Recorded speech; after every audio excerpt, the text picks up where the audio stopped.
Os livros de 1º e 2º Crônicas.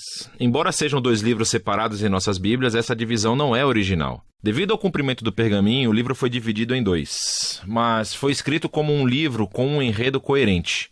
Nas Bíblias em português, Crônicas vem depois dos livros de Samuel e Reis. E a maioria das crônicas é, na verdade, uma repetição do conteúdo desses livros. Por isso, a maioria dos leitores modernos, quando chegam às crônicas, pensam: espere um minuto, eu acabei de ler tudo isso, e então eles pulam esse livro. E isso é uma pena, porque esse livro é único e importante na Bíblia. Na ordenação tradicional judaica da Bíblia, Crônicas é, na verdade, o último livro, porque resume todas as escrituras judaicas. A primeira palavra do livro é Adão, o primeiro personagem no começo da história. E o último parágrafo anuncia o retorno de Israel do exílio. Não sabemos quem escreveu esse livro, mas podemos dizer, a partir dos detalhes, que ele foi produzido por alguém que viveu algumas centenas de anos depois que os israelitas retornaram do exílio babilônico. Para esse autor, Jerusalém e o templo foram reconstruídos há algum tempo. E como aprendemos com Esdras e Neemias, as coisas não estavam indo bem. A grande esperança profética era de que a cidade e o templo fossem reconstruídos e que Deus viesse a viver entre o seu povo. O rei messiânico viria e todas as nações viveriam sob o seu governo pacífico, mas nada disso aconteceu. E assim o autor de Crônicas reformulou essas histórias de Davi e Salomão e os reis do passado, a fim de fornecer uma mensagem de esperança para o futuro. E veremos que ele projetou esse livro para enfatizar 2 temas claros. Primeiro, a esperança do futuro rei messiânico, e segundo, a esperança de um novo templo.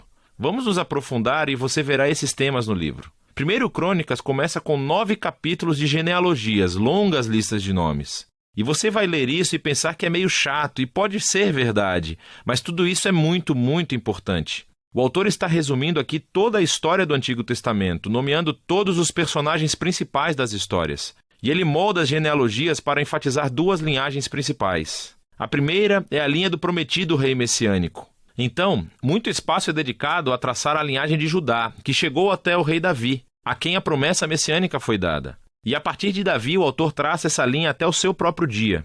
A outra linhagem da família que recebe muita atenção aqui é a do sacerdócio, os descendentes de Arão, que, é claro, serviam no templo. E assim, desde o início, você pode ver os 2 temas principais. Os autores esperam que o Messias venha construir um novo templo, e isso tem raiz nessas antigas genealogias.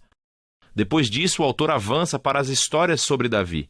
E a maioria dessas são conhecidas do livro de Samuel, mas, novamente, há algumas diferenças muito importantes.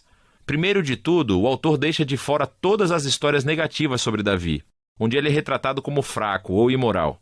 Por exemplo, quando Saul perseguiu Davi pelo deserto, ou a história do adultério de Davi com Batseba, seguida pelo assassinato do marido dela. Essas ficam de fora.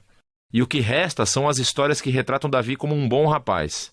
E não só isso. Há também material novo que você não encontrará no livro de Samuel, que mostra Davi de uma forma muito positiva. Então há um grande bloco de capítulos onde Davi faz preparativos para o templo. Ele organiza recursos e construtores, os levitas e os coros. E não apenas isso, o autor também retrata Davi como uma figura semelhante a Moisés.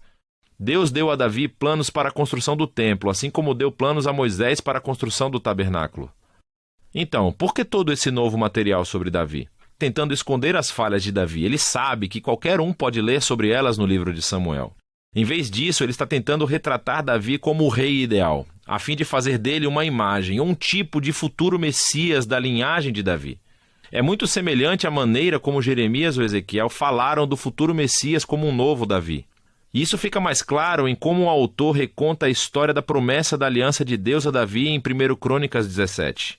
Ao comparar a história com seu paralelo em 2 Samuel 7, você verá que o autor das crônicas está destacando que nem Davi, nem Salomão, nem nenhum dos reis de sua linhagem eram um rei messiânico. E quando o Messias vier, ele será um rei como Davi. E assim, para esse autor, as histórias sobre Davi do passado são o que sustentam a sua esperança para o futuro. Depois que Davi morre, passamos para a 2ª crônica, que se concentra nos reis que moravam em Jerusalém. E, novamente, há muita semelhança com o 1º e 2º reis, mas existem muitas diferenças importantes.